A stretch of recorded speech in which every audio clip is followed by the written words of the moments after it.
indriyabhya param manasastu para buddhir yo bodhe paratastu sa. So it says the senses are greater than the body, and above the senses is our mind, and higher than our mind is our intellect, and above it all is the he or the purusha. So I will write it down so we start to get into the picture what's happening. So we have our senses, and as we heard, above the senses is our mind or manas.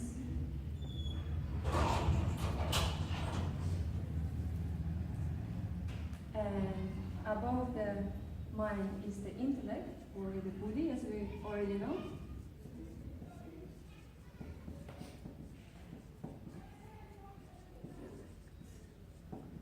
And above it all is he or purusha, the universal consciousness. And if you move to the Yoga Sutras, it's a bit Sutra, chapter 2, 18. Prakasha kriya shiti silam budandriyatmakam bhoga paravagaratam drishyam. The nature of Prakriti is of three qualities, as we already know. It's tamas, rajas, and sattva. However, it's all based on evolutes or the tattvas. It has elements, again, it's happening in the mind, the senses of perception and organs, then that's it. And they all serve for the Purusha to actually explore this world, because Purusha is just silent observer. He has nothing to do. He's simply watching how this world is working. All this is done through Prakriti. So, Prakriti is working for Purusha. Prakriti, as you know, is ever-changing. On the other hand, Purusha is never changing, it's very constant. Based on Prakriti, above we have the intellect, and as we already knew before, we have our I sense or our ego. It's the ahankar.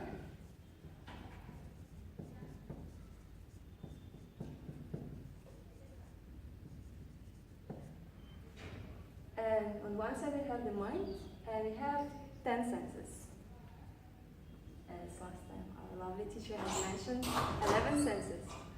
So basically the manas is actually a controller of our senses, and our senses divided into two. You can imagine manas as the house, and the 10 senses as the entrance doors and exit doors. So the entrance doors will be our Gnan entries.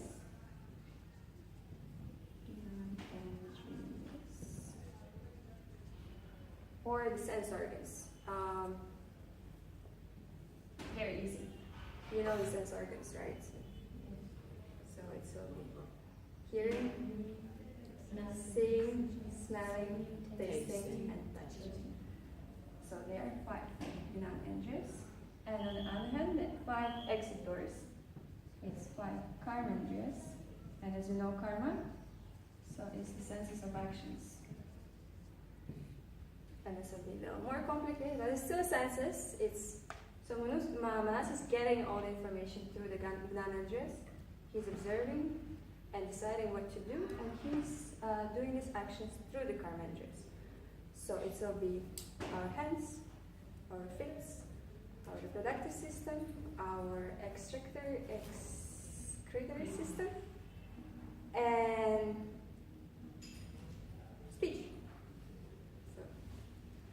This is the 5 Karmendriyas. We come to the other side. So on the other hand, we have 5 Tanmatras, or the subtle elements. We also know them. It's again sound, it's touch, sight, taste, and smell. So they're basically the same as Gnanendriyas, but they are the elements. So the 5 elements through which we are observing. And all these 15, they're subtle elements, or they are internal elements. On the other hand, from Tanmatras, with all their inner play with each other, They are creating the Panchamaha Buddhas, as we actually discussed them before. Pancha is 5. Mahat Buddhas are the gross elements that are external, and there will be space, air, fire, water, and earth. So looking by this perspective, we can figure out what is Samkhya talking about, or what is Samkhya based on. So we have 20 elements, 21, 22, 23, 24, 25 elements of Samkhya philosophy. And as we all know, all the theories of the Indian philosophies are to overcome the pain. So for the Samkhya, you need to overcome all those elements from Prakriti, from whatever is changing, to actually realize the Purusha. So you need to forget this all. All is done, you achieve the goal you're looking for, Samadhi or Kaivalya as per Samkhya philosophy. So be reminded all the time, pain is something external, internal is higher, and it's just sitting and playing with you. So I wish you all to find this internal peace. Namaste.